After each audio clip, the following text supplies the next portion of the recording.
नमस्कार. आज आपण आपल्या व्याख्यानाचा पुढचा भाग पाहणार आहोत. कोणत्याही परीक्षेला बसणाऱ्या विद्यार्थ्याने जुन्या प्रश्नपत्रिका सोडविणे आवश्यक असतं. त्यामुळे कशा प्रकारे प्रश्न विचारले जातात, आपण ते सोडवू शकतो का, दिलेल्या वेळेत आपण उत्तरपत्रिका पूर्ण करू शकतो का याचं ज्ञान होतं. आपली वैगुण्ये आणि कमतरता कळतात.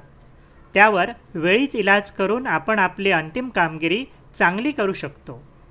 काही विद्यार्थी संपूर्ण अभ्यासक्रम शिकवून झाल्यावर आणि स्वतःची तयारी झाल्यावर मग पेपर प्रॅक्टिस करतात. हा एक मार्ग झाला. तर काही विद्यार्थी एखादं प्रकरण शिकवून झाल्यावर त्याची तयारी करतात व त्या प्रकरणावरचे प्रश्न वाचून पाहतात.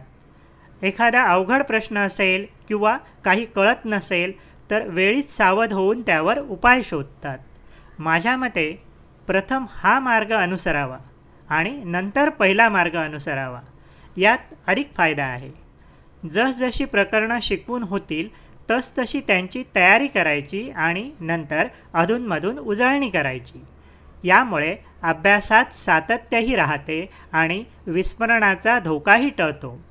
परिणामी अंतिम कामगिरी अधिक चांगली होते. किती प्रश्नपत्रिका सोडवाव्यात याला काही नियम नाही. उपलब्ध वेळेनुसार जास्तीत जास्त प्रश्नपत्रिका सोडवाव्यात. खरं तर ही गोष्ट इतर सामान्य माणसांनासुद्धा लागू आहे.